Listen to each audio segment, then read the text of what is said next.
अस्सलाम वालेकुम। कैसे हैं आप सब? अल्लाह आपको सेहत दे, तंदुरुस्ती दे, खुश रखे, आपकी तमाम मुश्किलात हल फरमाए। तो आज मैं एक ऐसी चीज़ आपको बनाकर दिखाऊंगी जिसको आप लोग कचरे में फेंक देते हैं, लेकिन आपको पता है अल्लाह ताला ने किसी भी चीज़ को बगैर मकसद के नहीं पैदा किया। तो हम लोग कौन होते हैं कि हम लोग इसको कचरे में फेंकें। इसके बड़े ही फ़ायदे हैं, जिसमें 2 फ़ायदे बड़े ये भी हैं कि जिसको वज़न कम करना होता है तब ये खाते हैं, जिनको सांस का प्रॉब्लम होता है उनके लिए बहुत मुफीद है, जिनको ब्लड प्रेशर का कंट्रोल करना होता है उनके लिए ये बड़ा मुफीद है। इसमें और बहुत सारे फ़ायदे छुपे हैं जो रेसिपी के बीच में मैं आपको बताऊंगी। ये पकाकर खाने में भी बहुत मज़ेदार है, बहुत स्पाइसी और बहुत क्रिस्पी बनती है। इसको कैसे बनाते हैं मैं आज आपको बताऊंगी। तो अब आइंदा से इसको कभी मत फेंकिएगा, इसको पकाइएगा। इसके जो फ़वाइद हैं वो बीच में मैं आपको बताऊँगी। तो चलें स्टार्ट करते हैं। बिस्मिल्लाहिर्रहमानिर्रहीम। मैंने गोभी के ये पीछे का सख्त हिस्सा ले लिया है, जिसको आप लोग फेंक देते हैं। उसको मैंने धो लिया था, वॉश कर लिया था। अब मैं इसकी कटिंग कर रही हूँ। इसकी कटिंग आप लोगों को दरमियाने साइज़ में, बिल्कुल छोटे टुकड़े नहीं करने हैं, थोड़े थोड़े से इसमें दरमियाने साइज़ के इसके टुकड़े करने हैं। इस तरह से मैं इसकी कटिंग कर रही हूँ। देखें, आप जैसे भी कर लें। तो इसको जो ये सख्त हिस्सा है जिसमें पत्ते लगे होते हैं, इसको भी हम कट कर लेते हैं।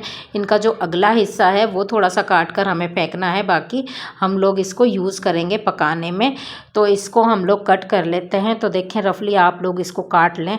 अब मैंने एक खाली कढ़ाई ली है। इस कढ़ाई में मैं इन सबको जो कटिंग किए हुए हैं इनको दोबारा मैंने वॉश कर लिया था और अब मैंने इस कढ़ाई में डाल दिया है। इस कढ़ाई में मैं डालूँगी ½ चम्मच नमक और 1/4 चम्मच हल्दी। और अब मैं इसमें 2 गिलास पानी डालकर इसको ढक कर रखने वाली हूँ। पूरे 2 गिलास पानी डालने हैं। जब हमने थोड़ा सा गलाना है तो 2 गिलास काफ़ी होंगे पानी। अगर खुश्क ना भी हो, थोड़ा रह जाए तो भी चलेगा। तो इसको अब मैं ढक कर रखूँगी तकरीबन 8 से 10 मिनट के लिए।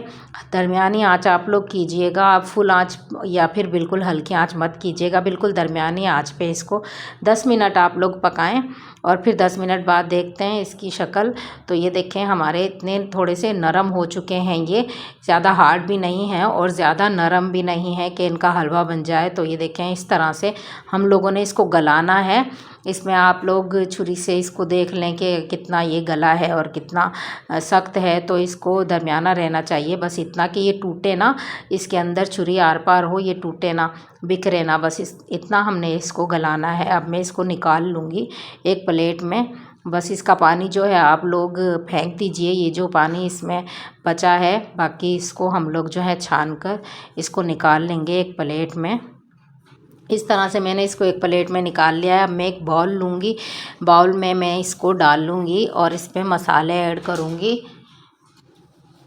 इस तरह से एक बाउल में मैंने इसको डाल दिया है। आधा चम्मच मैं इस पर चाट मसाला डाल रही हूँ। आधा चम्मच डालें या फिर आप हस्बे ज़ायक़ा, आप लोगों को जितना पसंद हो खट्टा तीखा उतना आप डाल लें। और ½ चम्मच मैं इसमें कुटी हुई लाल मिर्च डाल रही हूँ। कुटी हुई लाल मिर्च भी आप लोग हस्बे ज़ायक़ा डाल लीजिए, आपको जितनी पसंद हो। और काला नमक डालूँगी मैं ½ चम्मच, क्योंकि वाइट नमक मैंने इसको बॉईल करते हुए डाल लिया था। अब इसमें काला नमक जाएगा और 2 लेमन जाएंगे इसमें, पूरे 2 लेमन आपको इसमें डालने हैं। लेमन का जूस आपको इसमें डालना है, 2 लेमन का जूस आप इसमें डाल लें। और अगर बीज इसमें चले जाएँ तो हाथ से निकाल दीजिएगा।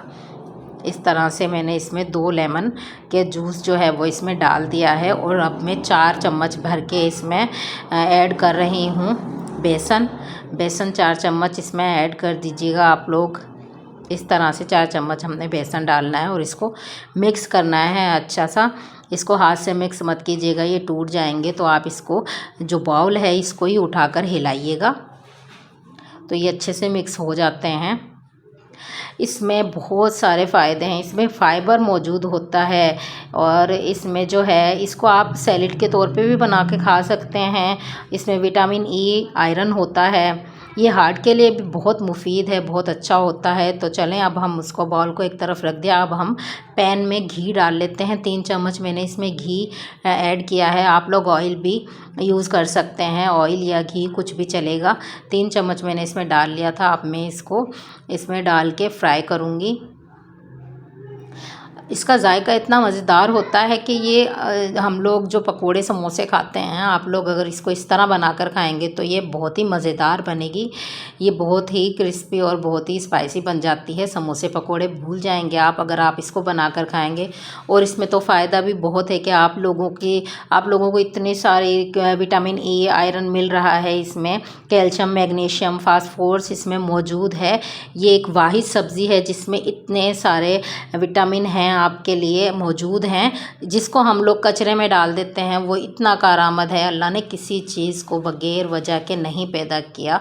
तो ये इसमें बहुत सारे मिनरल हैं, बहुत सारी इसमें आयरन है, इसमें बहुत सारी चीज़ें ऐसी शामिल हैं जो आपकी हड्डियाँ, बच्चों को हड्डियाँ कमज़ोरी का जो होता है प्रॉब्लम, वो आप अगर उसको ये खिलाएं एक हफ़्ता तो आप यकीन कीजिए उनकी हड्डियाँ मज़बूत हो जाएंगी और उनको दर्द भी नहीं कभी होगा। टांगों में, हाथों में दर्द होता है जो बच्चों को, कभी नहीं होगा। इस तरह से आप लोग तल लीजिए। तो ये देखें मैंने दूसरा बैच भी डाल दिया है, उनको मैंने निकाल लिया था। और इस तरह से आप लोग मुसलसल इसको तलते रहें तो ये बहुत ही मज़ेदार और क्रिस्पी बनकर रेडी होती हैं। बस जस्ट आप लोग इस तरह से इसको तल लें, फ्राई कर लें।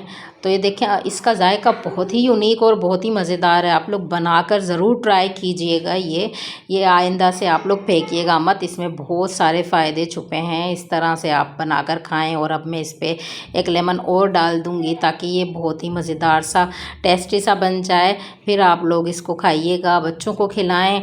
इसके बहुत सारे फ़वाइद हैं जो मैंने बताए हैं। आप लोग अगर इस तरह से आप लोग इस टिप से बनाएंगे तो ये बहुत ही मज़ेदार बनकर रेडी होगी। और जिनको सांस का प्रॉब्लम है ये उनके लिए भी बहुत कारआमद है, तो ज़रूर बनाकर खाइएगा। तो अगर आपको रेसिपी पसंद आई है तो प्लीज़ मेरे चैनल को सब्सक्राइब ज़रूर कीजिएगा। दुआओं में याद रखिएगा। मुझे दें इजाज़त। अल्लाह हाफिज़।